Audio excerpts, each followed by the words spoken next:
Good evening, everyone, and welcome to the October reading of Cafe Muse. Thank you, Michael Davis, for sharing your classical guitar music, and Henry Crawford for your beautiful photos. I'm Susan Oakey, and I'm hosting tonight along with my co-host Ellen Cole and our series founder, Karen Alanier. Our technical guru, Henry Crawford, is behind the scenes. We're proud that Cafe Muse Literary Salon is in its 23rd year of outstanding programs. Tonight, we're excited to present poets Leah Johnson and Kiki Petrosino. Leah, who is one of our Cafe Muse colleagues, will be introduced by poet David Keplinger, and Ellen will introduce Kiki. We encourage you to buy our featured authors' books and to donate to Cafe Muse to support our literary programs. In the chat, you will find the links for buying their books and for making a donation to our reading series. You may notice that audience members have been muted. This helps to ensure uninterrupted programming. Please bear with us if we do encounter a technical glitch. During the reading, you may use the chat to comment or to ask a question that our readers may answer during the Q&A period after the readings, if time permits. Our program is scheduled for 1 hour. On Wednesday, October 20th at 7 p.m., Poets versus the Pandemic will present 6 poets reading from the new anthology, This Is What America Looks Like, a new book from the Washington Writers Publishing House. Our readers will be Fran Abrams, Karen Alanier, Reuben Jackson, Elizabeth Knapp, Gregory Luce, and Serena Augusto Cox. Our next Cafe Muse reading on Monday, November 1st, will feature poets Jessica Cuello and Catherine Young, reading from 7:30 to 8:30 p.m. And now, to introduce our first featured poet, please welcome poet David Keplinger, who is professor of literature at American University and the author of 7 poetry collections, most recently The World to Come, as well as the beloved teacher of many of us. Please welcome David Keplinger. Thanks, Susan. It's so nice to see your face. Thanks, Henry, and everyone for coming tonight. I'm so glad to be with you to celebrate the poetry of Leah Johnson and Kiki Petrosino. And I'm sitting here with Leah's new book, Bindweed, beautifully presented by Cherry Grove. And it's got this figure on the cover, this weed in the shape of a Christ, the way I see it. The body entirely crowned in thorn. The image seems to ask, this weed become a god? Ask all of us the book's big question. Shall we not all sing Christos Anesti, Christ is risen? Leah Johnson's book does sing and give thanks in full view of the hard truths crowning our collective and personal lives. She chronicles the sufferings of the very small as they relate to the enormous and towering. The speaker stands between polarities, often in the middle ground. Like a stranger, she writes, I slay the paniculate to a bundle of sticks, attack the oak leaf from the rear, leaving only its 2 front branches on fire in the sunlight. It's the knowledge of these slayings, all we kill so we can live, and the guilt they bring up that's counterpointed by a religious gratitude where each little taking becomes a sacrament and the bindweed becomes like a god. On the opposite pole, the speaker alludes as well to what has been ravaged by hugeness, taken from us blindly, the way the bindweed, this time like a cross, strangles and kills. Yet within these stories, there lies a lyrical wholeness, a line slowly bending to a circle. As in the marvelous sequence, My Deaths, and in the musical references and settings spread throughout the collection. The poetry of Bindweed acknowledges and carefully unbinds truths. It seeks to dig and find what can be salvaged in one's own garden, and its work with which Leah Johnson undertakes so meticulously, so lovingly. Such a voice evokes the plain Kansas speech of William Stafford and the spiritual poise of Jane Hirshfield. In the masterful poem Eclipse, she writes, I started drawing circles to contain myself, to keep from bleeding out. A poem is a container, encircling the chaos she describes. and Leah is a brilliant artist, a meticulous craftsperson. Her work has appeared all over and often in the Healing Muse, as well as in Beltway Quarterly, which nominated her for a Best of the Net Prize and the Green Mountains Review. She's Professor Emeritus in Writing Studies at American University, co-founder of Dumbarton Concerts, now in its 43rd season, and a member of the Surrey Street Poetry Circle for over 10 years, and she is my beloved friend. Please welcome her, my spiritual sibling, Leah Johnson. Thank you, David. What a beautiful introduction. Thank you. And hello, everyone. It's so great to see so many people here. And I'm pretty excited to be here tonight to share some of my poetry from Bindweed with you. But before I do that, I do want to give a shout out to Fran and Howard Davies for the gorgeous job they did designing the cover of my book, which David showed you. So I'm going to start with 2 poems about my Greek American upbringing. And the first poem is a ghazal, an Arab form. It's written in couplets, and the last word of each couplet is the same. In this particular poem, I've broken that form for the last couplet.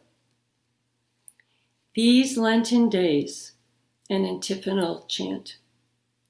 I always weep when I think of Easter, for the darkness that precedes Easter, for the inky Lenten days of denial and toil as I trudge towards Easter, for my grandparents weaning themselves from sin, determined and loyal, fasting for the 40 days before Easter, for the priest's thumb tracing the cross on my forehead with warm oil in the dark house of incense 4 days before Easter. For my child self on Holy Friday morning, crawling into the flowered tomb of dark soil to kiss the icon of Christ who will rise on Easter. And shall I not rise? Shall we all not rise with him, released from the mire of these Lenten days? Shall we not all sing Christos Anesti, Christ is risen?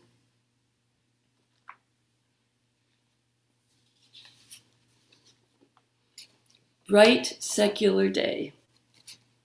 We were taught to speak English as Greek hovered all around us in the voices of family and family friends, at once familiar and incomprehensible.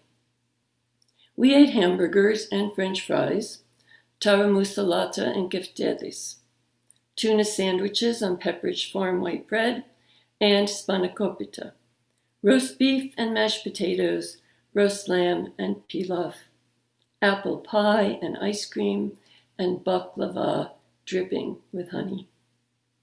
We celebrated Thanksgiving and American Christmas, Greek Easter, and my father's name day. When we moved, the priest came to bless our house, sprinkling holy water and waving his thurible from which clouds of incense swirled. Sunday mornings, I listened to the top 40 on the car radio as my father drove us to church, where I climbed the sighing wooden stairs, crossed myself, kissed the icon, and placed the lit candle in a holy bed of sand. Sat for an hour and a half in the near dark as the Karras brothers' off-key nasal chants and the priest's haunting Kyrie eleisons alternately assaulted and soothed my ears. Rising to leave, I shuffled behind my father, worked my way to the front of the church, kissed the priest's veined hand, nibbled on my square of white bread, retreating up the center aisle, down the steps and out into the bright secular day. I hopped into the front seat of the car and turned up the volume to catch the final top 5.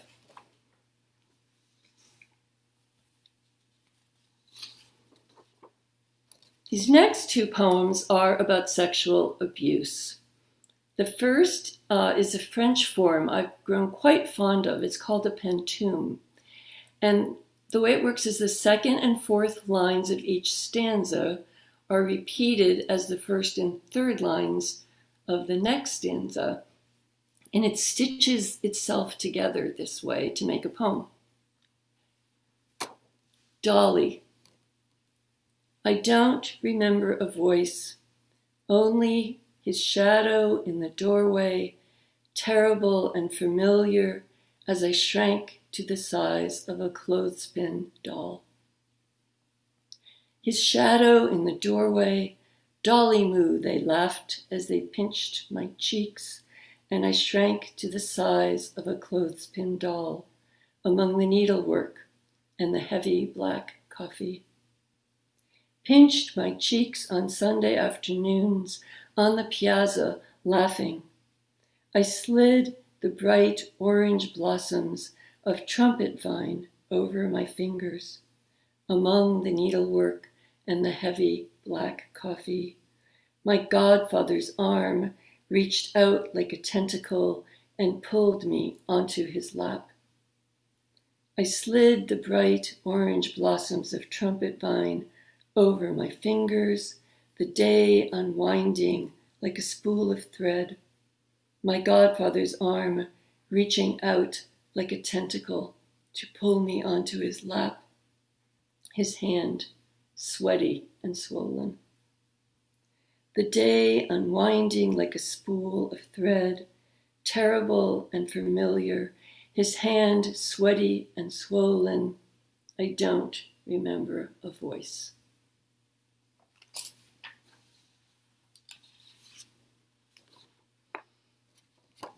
Meat locker, where the devil is a butcher in a white apron smeared with red. I am a bloody slab hanging on a hook. You tell anyone, I'll kill you, he whispers. And my terror cleaves me in two. My body on its hands and knees in that cold with the butcher, my mind a white balloon. At a recent reading, someone asked me if it's emotionally difficult for me to write and to read these poems. And I've been thinking about that question and thinking about why it isn't. And I think there are two reasons. One is that it's really important for me to be able to take something so ugly and to transform it into art and hopefully something beautiful. The other is that when I'm writing or when I'm reading, I enter the world of the poem, which is very, very different from the world of the experience. And I love being in the world of the poem, no matter what the material is. So these next two are about the reverberations of abuse decades later. Among strawberry vines. Among strawberry vines, the sun baking my back, I reached for the ripe heart shapes, popped them into my mouth. The entire yard was covered, a bright red jubilee. It looked and tasted like healing. But lying here in the dark, remembering how he climbed onto my small body, I choke on the tangled strawberry vines, clinging to earth. And the title poem of the book, Bindweed. On my knees in the morning grass, I reach for the bindweed strangling you, slide my fingers down its smooth, sturdy stem, follow to where it meets the soil. I tug, pull it out, knowing once again I've failed to source its root. It will return. Patience, darling, as I carefully unwind from your stem, your leaves, your bud. Release your young body.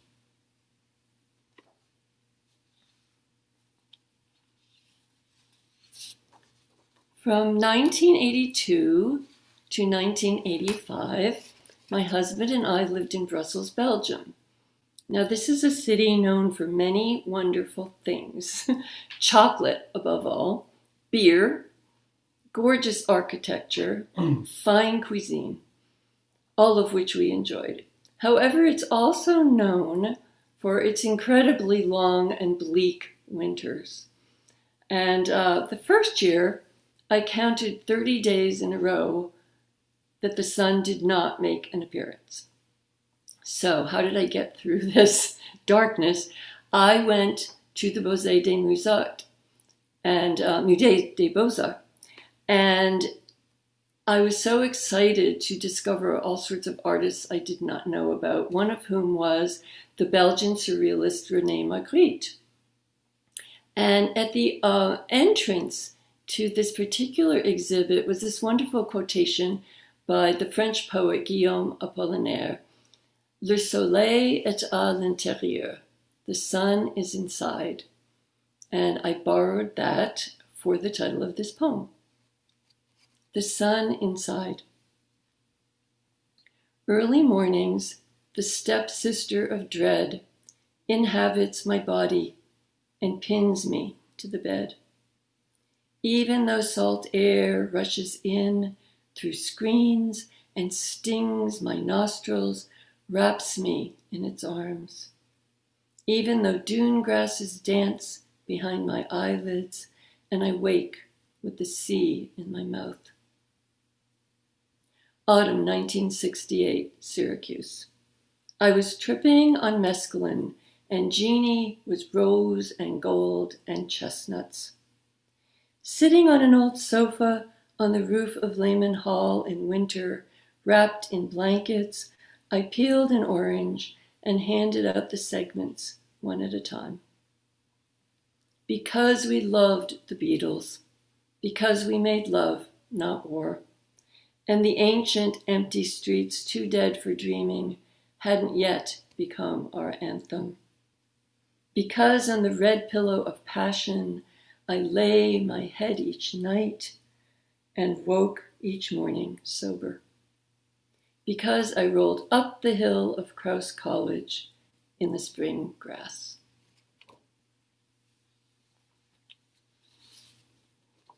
I think we all have our pandemic poems, either ones we've written or ones we've read that resonate with us.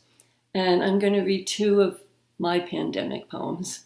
The first one is called All Vain Defense. The talk had been of age and illness, fear and death. Awake in the velvet dark, I sensed a crack in the thin veneer of my soul, even beauty cannot mend. Even as the crimson tulip, magnificent in its ruin, unfurls its satin petals, reveals the black within. Even as the sage sprawls easy in the sun, celadon leaves and purple blooms, savory and sweet. Even as the crepe myrtle bids my hand stroke its silken bark. All vain defense. Polish me hard, dear God, hard as the chestnut, hard as the beach white stone.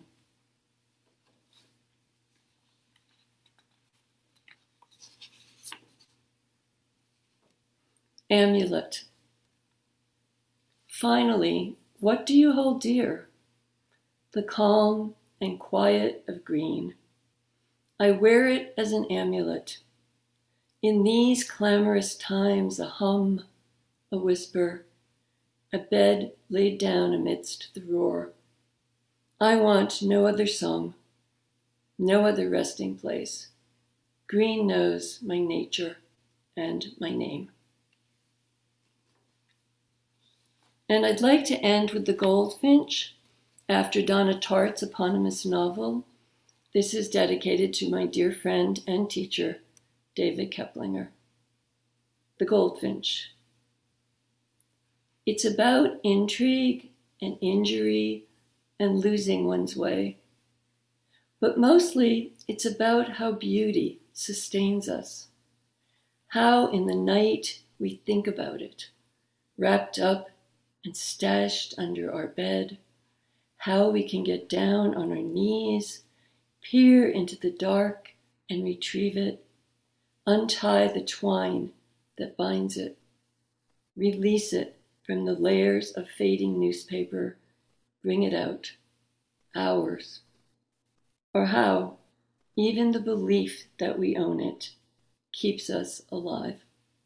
This is what you teach us. Thank you, everyone. Thank you, Leah, for those beautiful poems. I'm so glad to have heard you read. I'm Ellen Cole, and I'm going to introduce our second poet for this evening, Kiki Petrosino, and I'm delighted to do so. Kiki is the author of 4 books of poetry. Her most recent book, White Blood, A Lyric of Virginia, which was published in 2020, Witchwife, Hymn for the Black Terrific, and Fort Red Border, all published by Saraband Books. Her poems and essays have appeared in many distinguished publications, including Poetry Magazine, Best American Poetry, The Nation, The New York Times, Gulf Coast, Jubilat, Tin House, Plowshares, and Prairie Schooner. Kiki is a professor of poetry at the University of Virginia and the director of their creative writing program. She's been the recipient of many honors during her poetry career: a National Foundation of the Arts Fellowship, the Al Smith Award from the Kentucky Arts Council, the Pushcart Prize, and was awarded the Rilke Prize for 2021 from the University of North Texas. She has graduate degrees from the University of Chicago and from the Iowa Writers Workshop. White Blood received rave reviews. Terrence Hayes called it a love poem armed with play and appraisal, and went on to say, in White Blood, home is filled with mystery and possibility. Ada Limon writes, White Blood is a masterful book of poems that excavates, resurrects, and stares clear-eyed into history. Petrosino's intricate attention to sound and the muscularity of the poetic line makes these poems explode in both the ear and the heart. In White Blood, Kiki digs deeply into the history of Virginia in the light of her own genealogy and history, while slicing into the region's history of slavery and discrimination. Her writing is lyrical, but unwaveringly honest.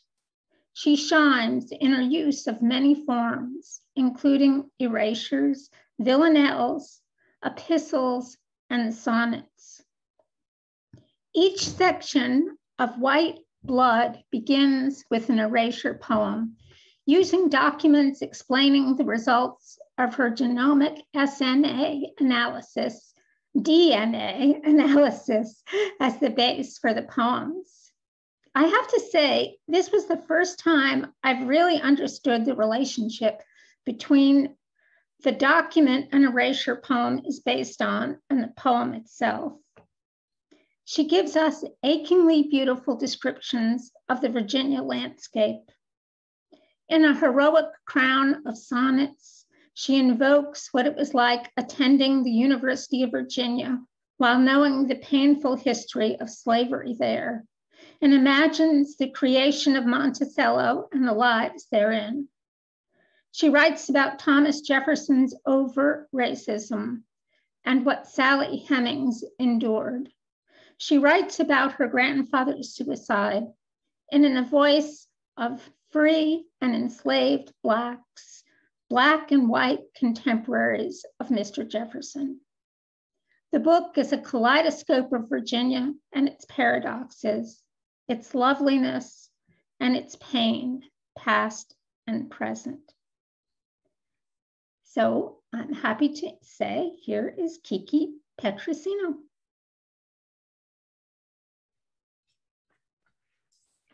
Thanks so much, Ellen, and thank you, everyone. Many of you are joining from Bethesda, Maryland. I thought that I would begin by reading something that has a lot of local references in it for you. My late grandmother lived in Bethesda in the latter part of her life, and it's a place that I visited her often and lived with her for a brief period. And this is actually a piece of prose that I wrote in the form of an epistle to her. It's very short. You were 85 the summer I lived with you.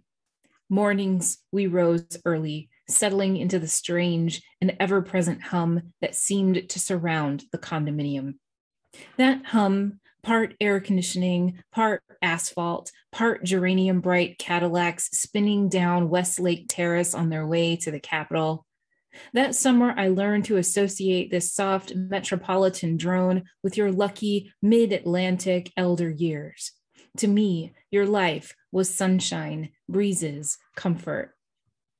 I was between worlds, having just graduated from the University of Virginia on a muddy Sunday afternoon in May. My parents, freshly divorced, had attended my commencement but refused to interact. I had 2 graduation dinners in Charlottesville, 2 photo sessions featuring me in academic dress, my sandals sinking into Jefferson's lawn. My last days of college were rain-soaked and stormy, a dissolving kingdom.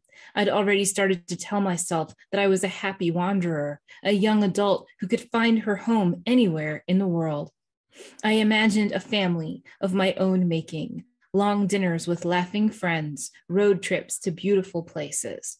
That summer, I'd finally packed away all the photos of my study abroad boyfriend, a Florentine dental student who dumped me the previous winter. Now I was moving back to Europe, but to Switzerland this time, a shinier country. I'd be a school teacher there. I would build a life I could keep. On Tuesdays at your condo, I'd roll up my bed sheets for laundering while you unfolded your Washington Post in the den. Sometimes you'd watch the local news. One of the anchors reminded you of my grandfather. He'd passed away when I was a toddler, but I remembered certain things, the way he bent his tall body to fillet a catfish at the sink on Kennedy Street, a single hand-in-hand walk through his early spring garden where he'd pointed out the white look of a tiny alpine strawberry still on the vine. Until that summer, Pawpaw was one of the only things we'd ever shared, and that was because you'd already chosen him decades before to be yours. So I offered you these few memories like foreign coins I'd been saving without knowing why. I always had the impression you didn't necessarily like being a grandmother. There was something about it that puzzled you, as if you'd received the odd gift of a tureen with one more lid than necessary. We saw each other as holidays, mostly. That summer, you took me in, keeping me out of my parents' post-divorce transitions. After breakfast with you, I'd take the bus from Montgomery Mall to the National Institutes of Health Metro Rail stop. Then I'd ride the Red Line train over to Tenleytown, where I worked as an unpaid intern for the local NPR station. I sweltered on these commutes and quickly exhausted my cycle of office-suitable clothes. I couldn't afford new outfits. As it was, the daily costs of the Metro Rail were digging into the remnants of my college money. But I was silent about this. I didn't want you to think I was foolish for agreeing to work without pay. Having left your father's farm at the age of 12 all alone, you were a woman who made her own prosperity. The little Negro school in your rural Virginia neighborhood only went up to 6th grade, and you wanted to go to 7th. Just like that, you willed yourself to DC, leaving your girlhood behind. For the first time that summer, you told me about the 2 uniform dresses you had to wear for your job as a nanny for a wealthy white family, blue for playtime with the children, white for dinner service. You and the cook would eat in the kitchen afterward, and then you'd study all night. This family had an indoor washroom that you described in detail. It was an urban luxury they forbade you to use. Do you see why I didn't think you'd have much sympathy for my troubles? But you surprised me one day when I accompanied you to Sears. You pulled out 2 simple pencil skirts in my size, black, navy. These will look nice on you, you said, and bought them for me. That summer was our closest, our best time. In the evenings, you showed me photographs of your younger self wearing mid-calf versions of the skirts you'd bought for me for the office. And on the very last page of an album, a handsome portrait of Papa taken in his early 20s. You showed it to me before quickly placing your hand over the image of his face. Oh, I can't look at it, you said, and the sudden spark in your voice, the bright bolt of something with wings, told me that grief had surprised you in that moment. Grandfathers die, and mine had been gone so long that for me, looking at his photograph was like visiting a national park or hearing a story about a solemn king. You were my first lesson in living memory, how it leaps and snaps, how it nips at you unexpectedly. Sometimes I still miss my boyfriend. I confess to you in the condo hum. I know you do, honey. That summer, we discovered that we liked each other. We didn't know it would turn out that way or that another opportunity would never come again. But for those months, there was an opening we both stepped through on our way to something else. When I left for Switzerland, you and my mother came to see me off at Dulles. And because it was the very last summer before 9/11, when our American universe still felt luxuriously unassailable, you waited with me right at my departure gate, and I didn't board my flight until the very last call. You held my hand in both of yours, and with that same surprised note in your voice, same bright flick of a wing, you said, I'm going to miss you, child.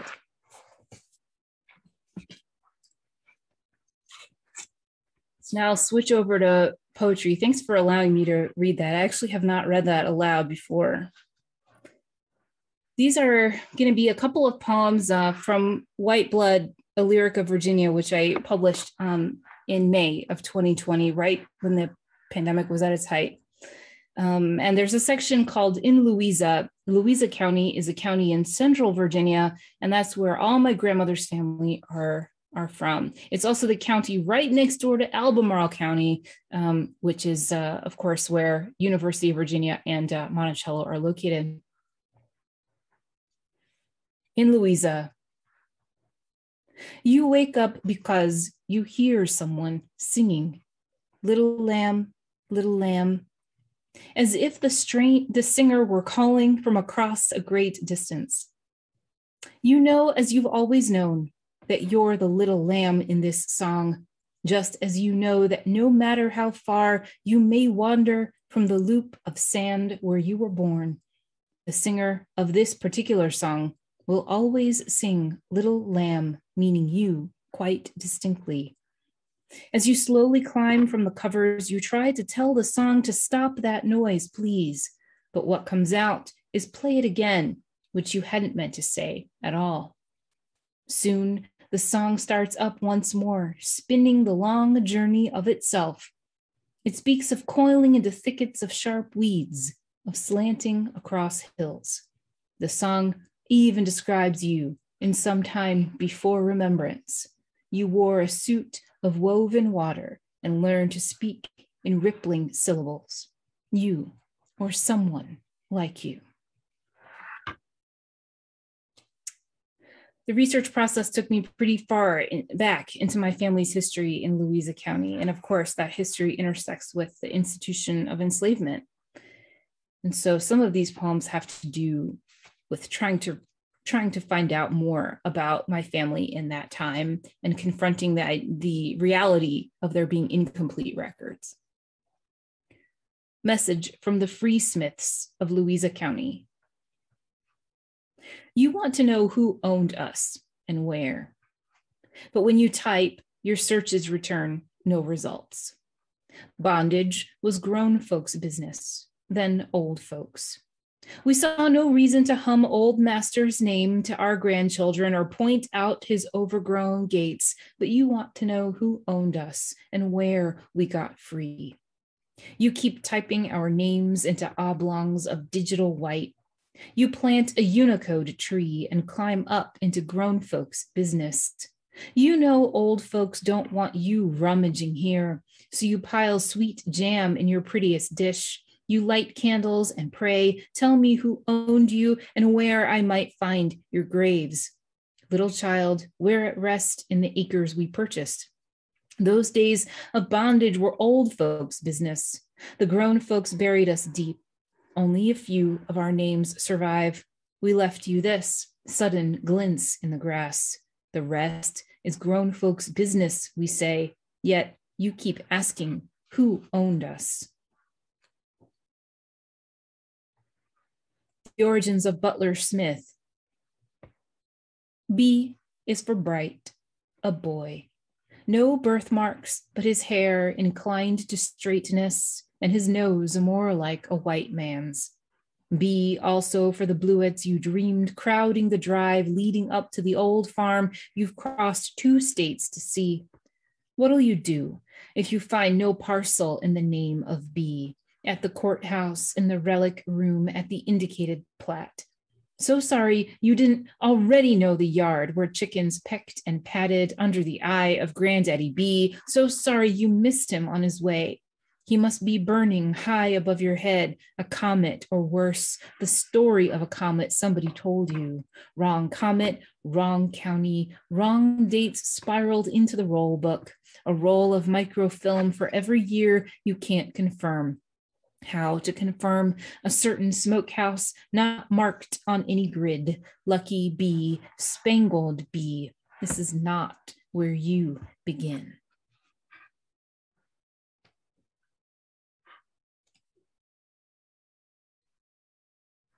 Message from the Free Smiths of Louisa County. We weren't truly free until we read the amendment ourselves, all the way to Lincoln's signature, dark vines gathering over the page. A. Lincoln said we should go forth, leaving bondage forever, but we weren't truly free until we signed our own names and read them back to ourselves. Our names, not our marks, dark vines gathered at X. Lincoln's signature looked so calm, a brown river of stones worn smooth with patience. We had no time to catch up. We weren't truly free until we'd scaled the high turret of B or unlatched the strap where H buckles itself. Still, it took years to reach Lincoln's signature, dark vines gathering. Our jagged serifs serrated the pages we signed. We wrote out our wills. You write poems about Lincoln, dark little vines of until, but we weren't truly free. Read the amendment. That has to do with the 13th Amendment, which it outlawed slavery, but I didn't know until I actually read, an original copy of the amendment, which had been hanging at Monticello one year, that it only outlawed slavery in most cases, but in the case of punishment for a crime, it still had a provision in it for bondage. So, it was this incredible piece of work that had happened in terms of Congress and the states ratifying it. And Lincoln actually signed it himself, which was a rarity for a president to sign an amendment. But it still didn't ever completely abolish slavery. I'll read a couple poems from a section of the book called Albemarle, which, as I told you, is the county in central Virginia where Jefferson lived and where he founded the University of Virginia. Instructions for time travel. You must go through, Mr. Jefferson, along his row of Chinaberry trees, behind the ruined smokehouse in unmarked tracts, under field stones, with no carvings, no monuments, with a few leaves shadowing the mulch, near scattered weeds and sunken lines, while the sun walks in the day, at the end of the day, in an oval of brushed earth, just as the soft path finishes, under branches where the dead are always saying what they always say, right about me. Essay in Architecture.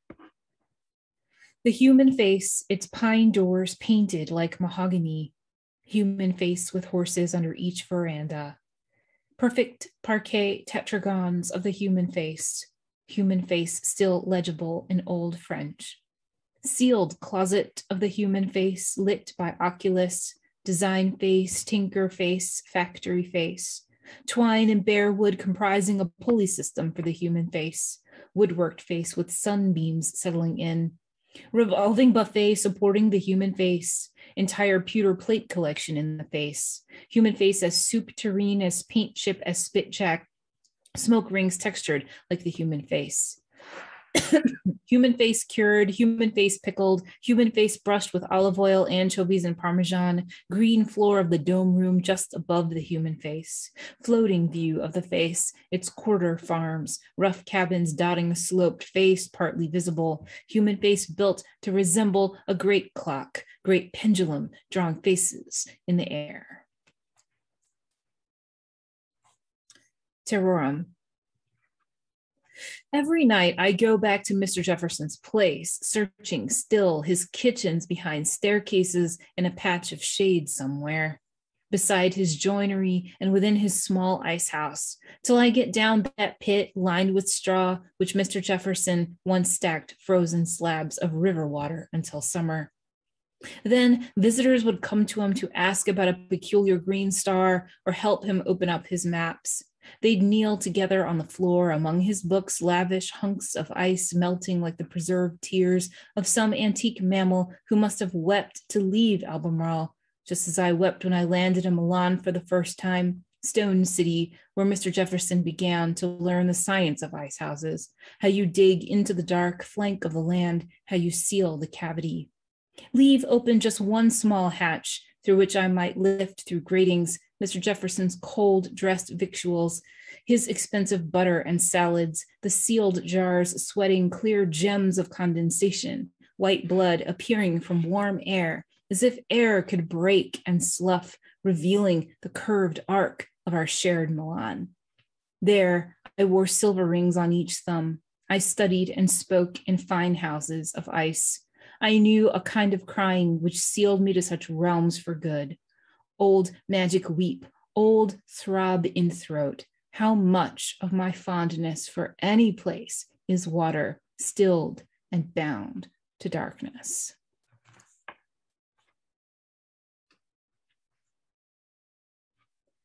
I'll just read one more poem, and then I think it'll be time if anyone has questions, right? I feel like there could be time, and that would be nice. This poem is about a moment that many of you who've been, if you've gone to like a historic house or a museum, especially in Virginia, there's this moment where you're kind of delivered to the gift shop. I love those places, but they're also pretty complicated places to be. It's where the history you've just seen kind of commodifies itself into things. And so this poem is about that moment at Monticello. The shop at Monticello. I'm a black body in this commonwealth which turned black bodies into money. Now I have money to spend on little trinkets to remind me of this fact. I'm a money machine, and my body constitutes the commonwealth. I spend and spend in order to support this. I support this mountain with my black money, strange mountain in late bloom, strange mansion built on mountains of wealth. I spend so much I'm late for the tour, where I'm a blooming black dollar sign. I look good in the dome room, prowling its high-glossed floor. It's common to desire such flooring for my own home, but owning a home is still strange. My blackness makes strange tools for a living, rakes the strangeness like dirt. I like to rake my hands over merchandise, Bayberry votives, English hyssop, and crisp sachets. I like this engraved pewter bookmark so much suddenly I line up for it, clenching my upright fist. I pay cash to prove myself no shoplifter. Still, I abscond with my black feelings, crisp toast points dunked in fig jam. On one hand, I must think very highly of myself to come here. Then again, that sounds like something I would say.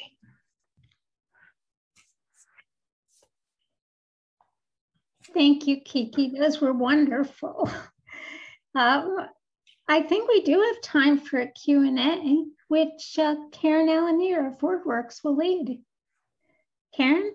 Thank you, Ellen. And I was wondering if our readers could talk about the influences on their work about the difficulties that you have presented to us. And I would say that I'm wondering if it's not just poetry, but also fiction writing or even nonfiction writing. So I would like to hear from Leah first and Kiki second.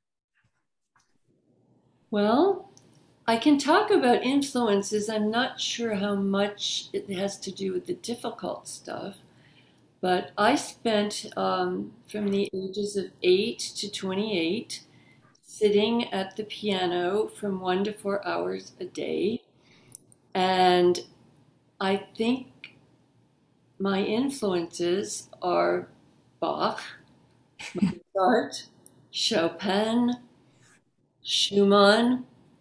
I learned a lot about writing from music and tempo, rhythm, melody, form, dynamics. Yeah, it all started there for me. Well, that's an unexpected answer, but a wonderful one. Thank you for that. Kiki, how about you? Similar to Leah, I think I came to poetry through music. But I mean, my mother played piano, classical piano. My grandfather played violin.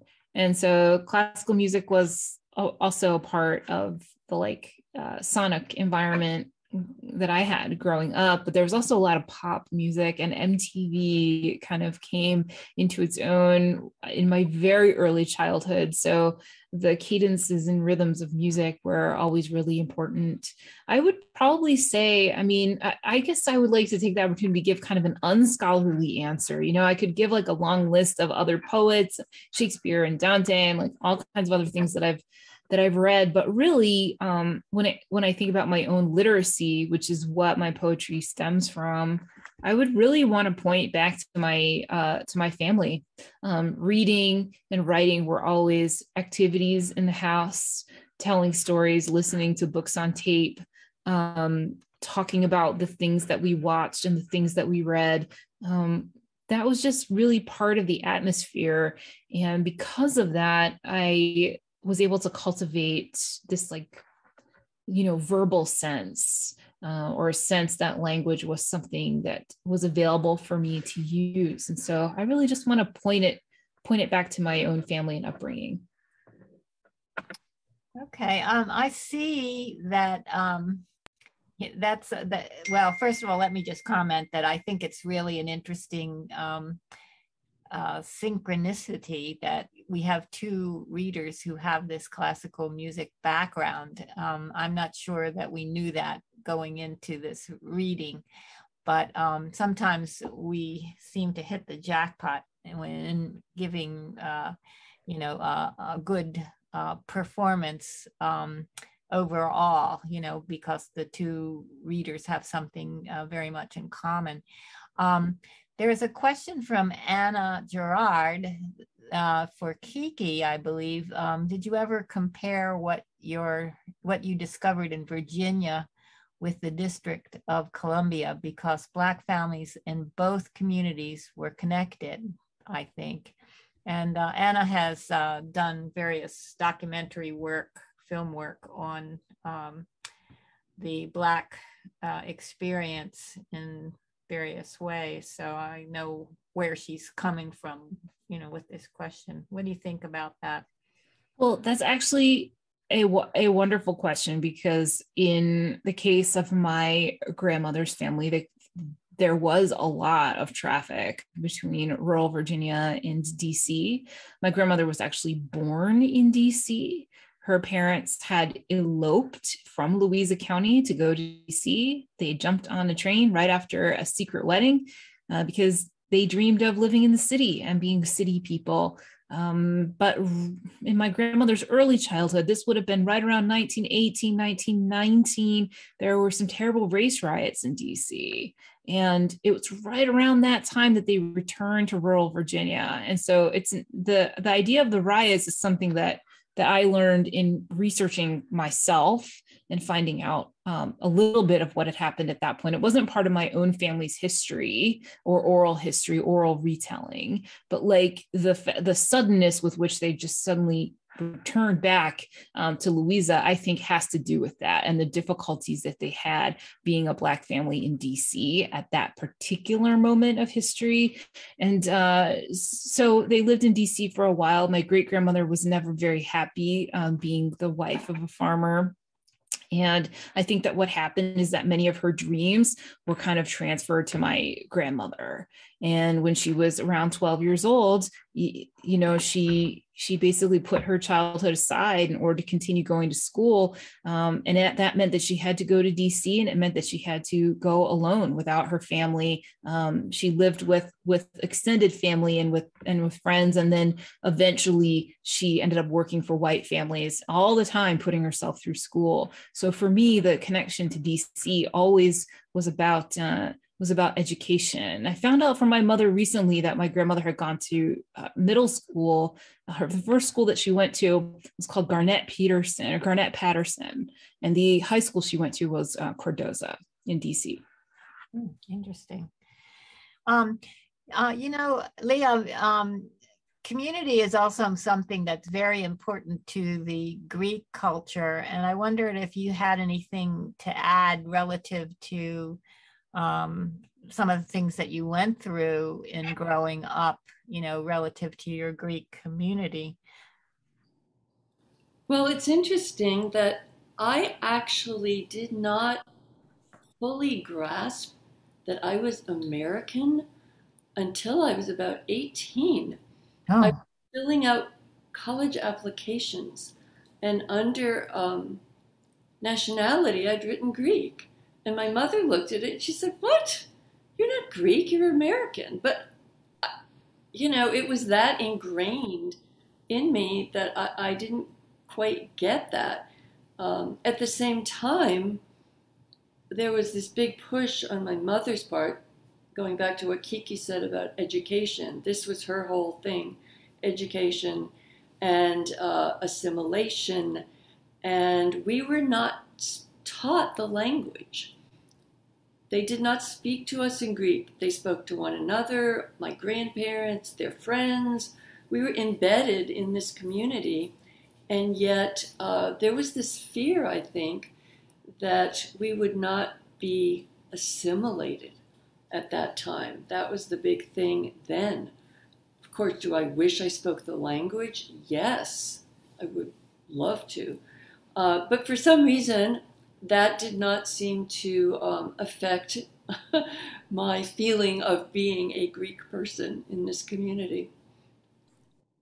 Yeah, it's an interesting phenomenon, because I've become a sort of an honorary member of the Greek community through a friend, and the cohesiveness of the community is just amazing, and everybody does speak Greek, even the children in this community, because such an effort has been made to teach them to speak Greek.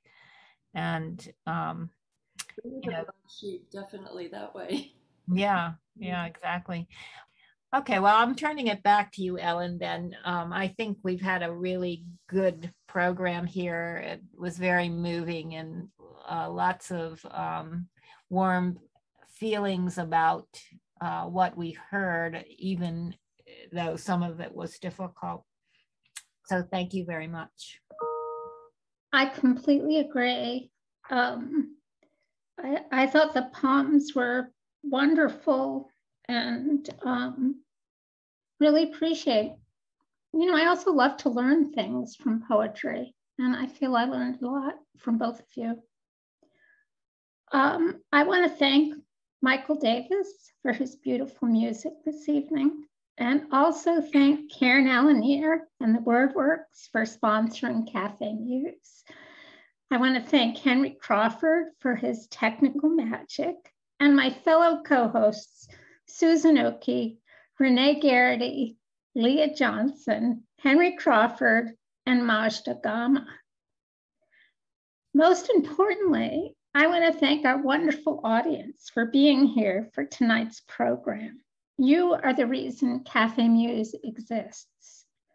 If you want to watch tonight's program again, it will be up on Cafe Muse's YouTube channel tomorrow. And you can extend your enjoyment by purchasing the poet's books. The link is in the chat, and telling others about the series. Please join us for the WordWorks Poets versus the Pandemic program on Wednesday, October 20th at 7 o'clock, featuring readings from the anthology, This Is What American Looks Like, published by the Washington Writers Publishing House. I also hope you can join us for the next Cafe Muse program on Monday, November 1st at 7 o'clock, featuring poets Jessica Cuello and Catherine Young. Please make sure you've registered on our Cafe Muse website so that you'll receive information on the event as well as the Zoom link. I hope you all have a wonderful evening and that we see you again soon. Good night, everyone.